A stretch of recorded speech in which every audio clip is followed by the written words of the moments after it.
Hey guys, I got something in the mail today. I thought I'd share. No idea what this is going to look like. I have my hopes, but I have not looked at it yet. Okay. Let's not do that one. Let's try this one right here.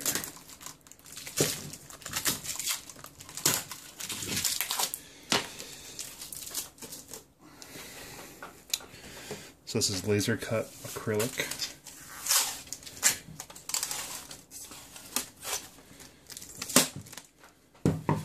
So far so good.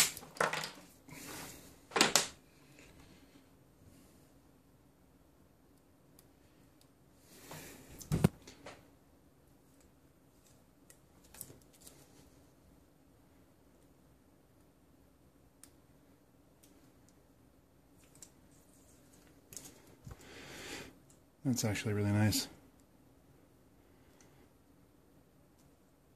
I was hoping for the clarity to be there, and it definitely is. I had ordered something from this place earlier, and the edges on it, I don't know if it's because of the thinness of the acrylic, but they weren't as transparent. But this, I mean, looks like even from the side, that's pretty clear. That is nice.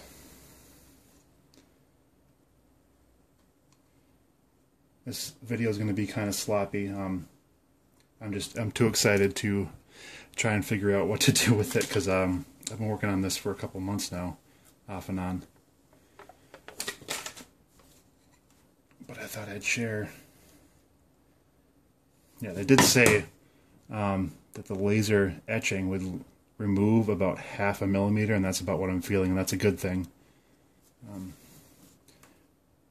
Hopefully that'll make more sense. Now the tolerances on this, it's a little bit looser than what I wanted, but it might not be an issue. We will see.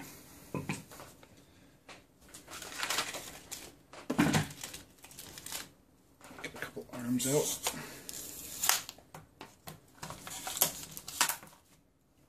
But that is one of the reasons why I wanted to order these, is because I'm not an expert on laser cutting, so as far as telling it to cut a certain dimension and then getting that dimension back, obviously the laser cutting process is going to remove some material.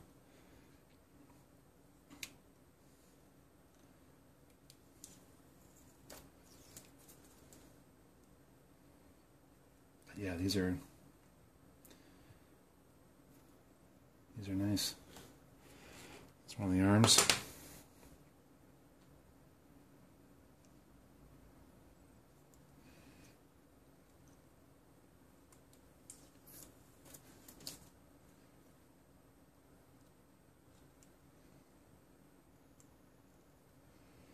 I think if and when I do ship these, this piece I'll leave on so you can take it off yourself.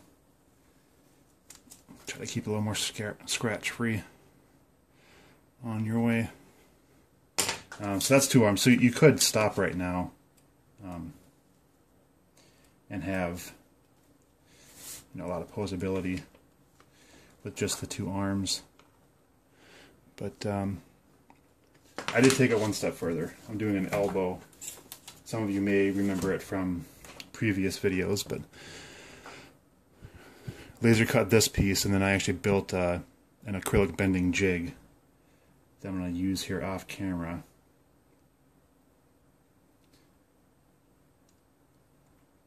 And hopefully with the power of editing you won't have to wait for it. But doing it all at once.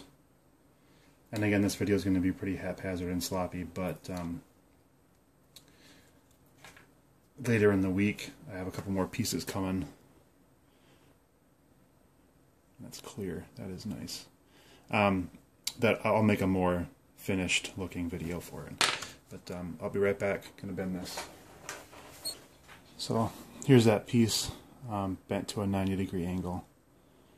There's some warping in there, but I wouldn't know how to avoid that on such a tiny piece and on such a sharp angle. But functionally, that should be perfectly fine. Now the base pivot was cut out of the same plate as the base itself, which is 9mm. So it's a little bit thicker, which means it takes a slightly thicker bolt. And I have a couple options for the joint, both of which are black at this point, but this is just what I could source. I am hoping to source a clear neoprene type washer. Some are on order. I have not received them yet, so we'll see if this works. This one's a little slicker.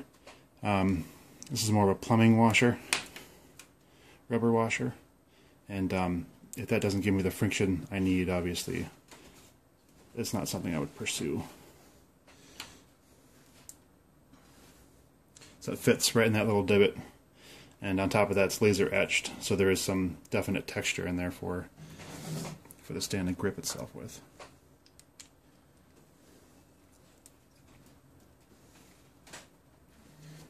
One of the reasons I like this thicker one that's a little bit tighter inner diameter, still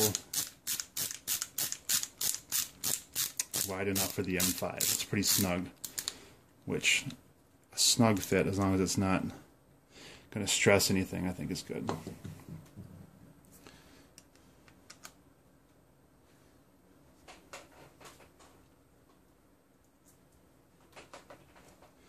And you should be able to get away with a finger tight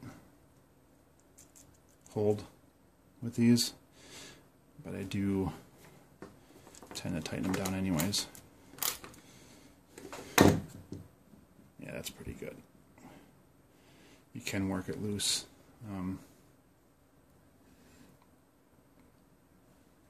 But it will hold where you put it, which is nice. The tolerance on I don't think this is good enough. If it was loose and it would still catch as it was coming out, that'd be fine. But this should be 9mm by 9mm by 2.5 inches, and it seems like it's not quite. This cut right here is not 2.5 inches between the two, so I lost too much material from the laser cutting process. It will balance in there, but you can't have it off axis as much as I would like, so I'm gonna have to rethink that by just drawing it a little bit tighter.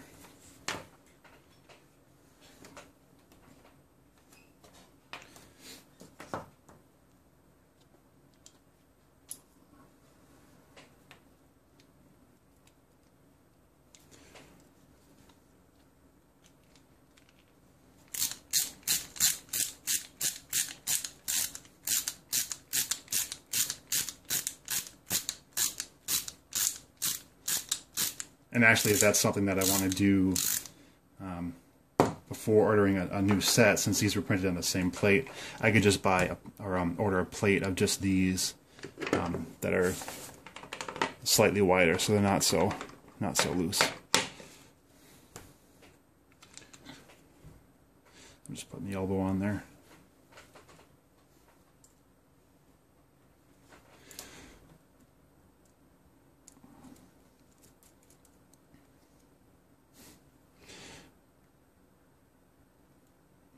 And again, you should be, the thought behind it is that you should be able to get away with a tight seal with just it being finger tight. You should be able to do it by yourself, and that's one of the reasons why I got the cap head M5 bolt versus one that's a little more shallower, less obtrusive.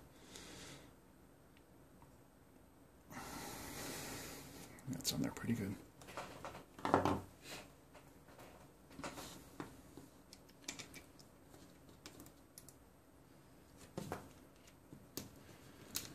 Form and function is all good, but I'm of the mind that the function should always override the form if there's going to be a compromise. The place that I'm sourcing these black bolts from, it's possible I could also order large orders of a stainless steel or silver, so it could be less obtrusive if you want a slightly cleaner look.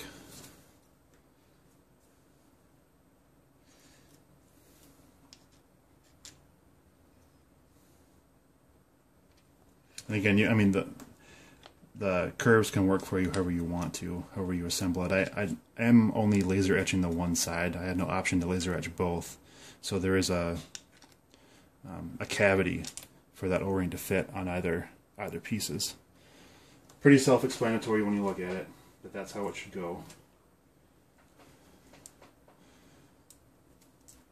This is nice to look at. This is exciting. I did a render that was of a clear acrylic when I started this, and that was kind of what I hoped it would look like in the end. And I mean, that's pretty dang close.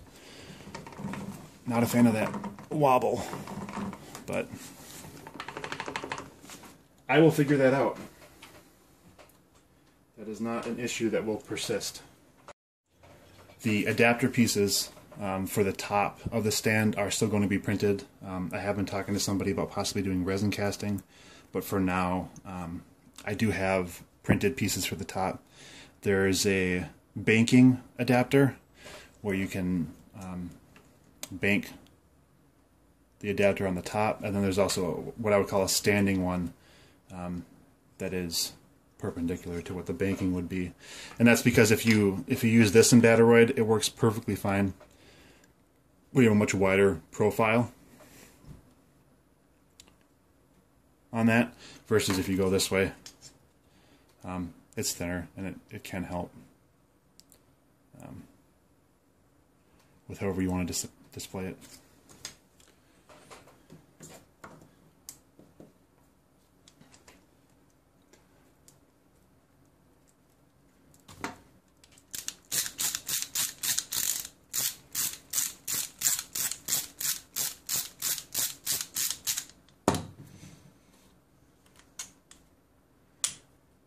And this too, I mean, I usually have it going this way just for the balance of it. You could put it the other way, but you would never be able to turn it past there anyways because of the size of the adapter and the Vulc on top. So that's how I do it.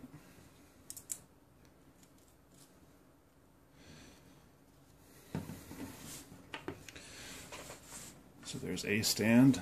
Get some of this out of the way.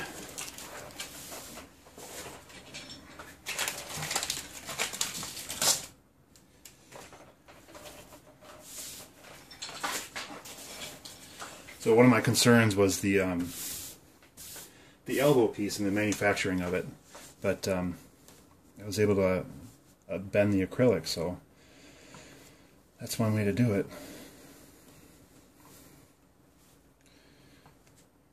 Just, set something up here,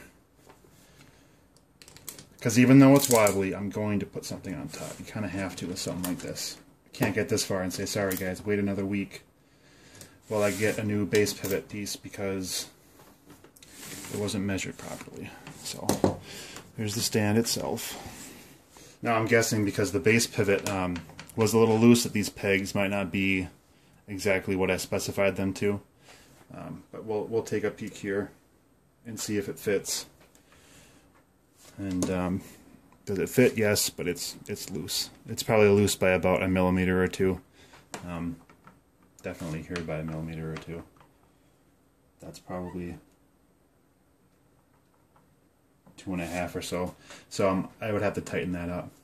But you could have your RVF 25 flanked with its ghosts on there, which would be kind of cool. We will see if I can at least balance it on there within that stand.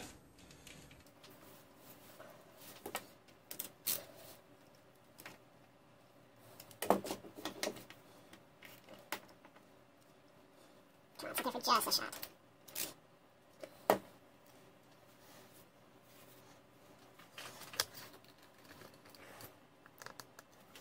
So there it is. The YetiStand Alpha, I suppose. It works. Thanks, guys. I'll probably be updating more once I figure out this base pivot. I'm going to have to order some more of those. Probably before I do another video on this, just to make sure it's all figured out. But here's a quick unboxing, a messy video, but you got to see what I was anticipating and what I'm extremely excited for. This is a nice step forward, and I hope you guys enjoy it. Talk to you later.